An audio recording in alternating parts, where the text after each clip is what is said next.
Do you find yourself doing things which you later regret doing? Do you find yourself unable to live up to your expectations? Do you find yourself disconnected from your mind? If this is you, then welcome or welcome back. Alex of ONILIFE.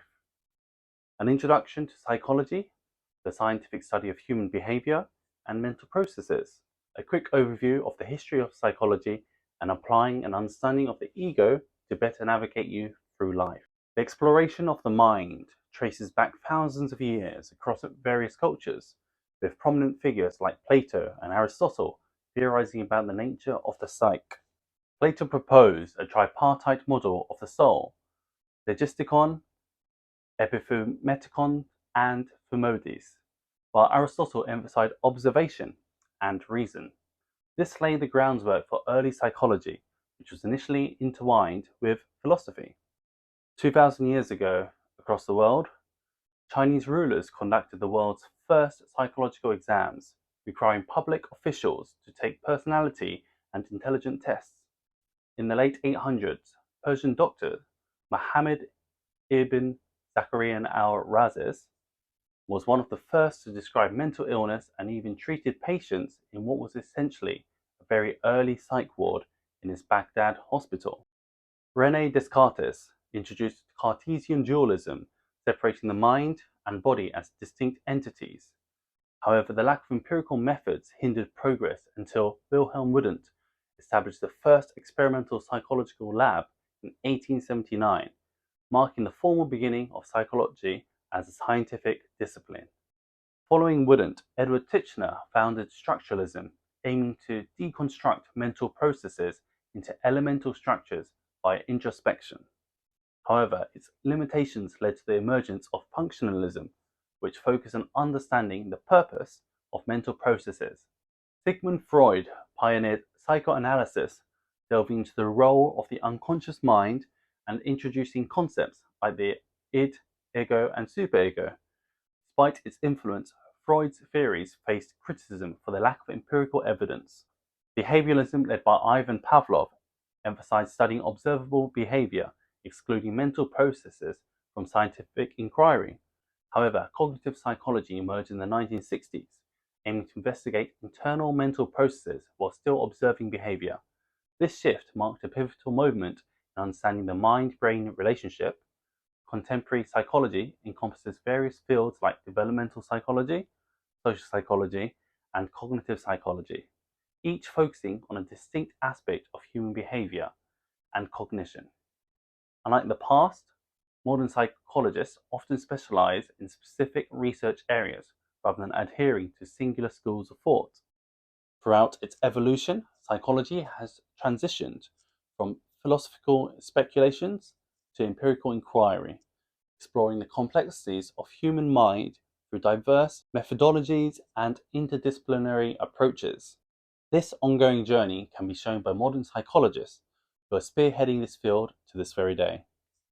A few of my favorites include Jordan Peterson.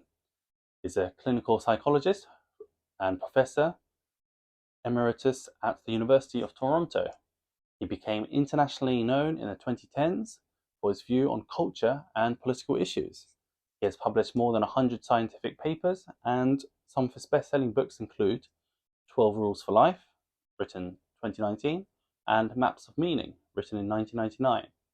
Professor Steve Peters, an English psychiatrist who works in elite sports.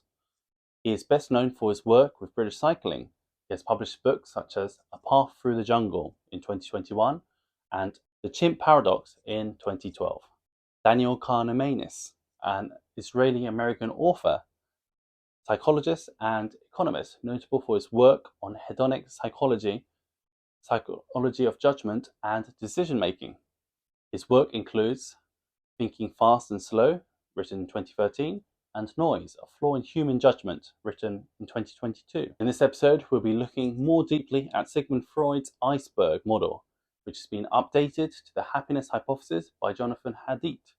The three elements of the iceberg model consist of id, or instincts, the ego, or reality, and the superego, or morality. So the id is the part of the psyche that is full of primitive desires, sexual and aggressive drives, as well as hidden memories, while the superego is the psyche's moral compass. The term ego is often used informally to suggest that someone has an inflated sense of self. However, ego in personality has a positive effect. The ego's job is to mediate between the other two parts, the id and the superego. Having a strong ego means having a strong sense of self-awareness. All three parts working together is what ultimately creates human behavior. The id, according to Freud, is the source of all psychic energy, making it the primary component of personality present from birth. It is entirely unconscious and includes instinctive and primitive behaviors which help you survive. For example, trying to convince a baby to wait until lunchtime to eat the meal.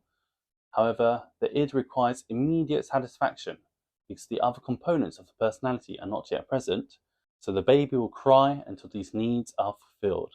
The superego, according to Freud, begins to emerge around the age of 5. It holds internalized moral standards and ideals that we acquire from our parents and society, a sense of right and wrong. It provides guidelines for making judgments. For example, a student forgets to study for a history test, feels an urge to cheat of a student sitting nearby. Even though he feels like his chance of getting caught are very low, he knows that cheating is wrong, so he suppresses the urge. The ego, according to Freud, develops from the id and ensures that the impulses of the id can be expressed in a manner acceptable in the real world. It functions in the conscious, preconscious, and unconscious mind, and is responsible for dealing with reality. For example, the id might want to skip the work meeting and have a nap instead. However, the ego understands that the meeting is important for the business, hence the livelihood of the person, and so promises the id that it can have a nap once the meeting's over.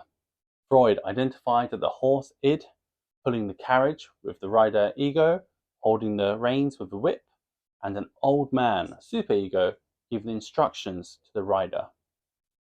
The id is the powerful horse putting the carriage forward. It often listens to instructions of the ego, which is the rider, but tends to act on its desires if left unmonitored.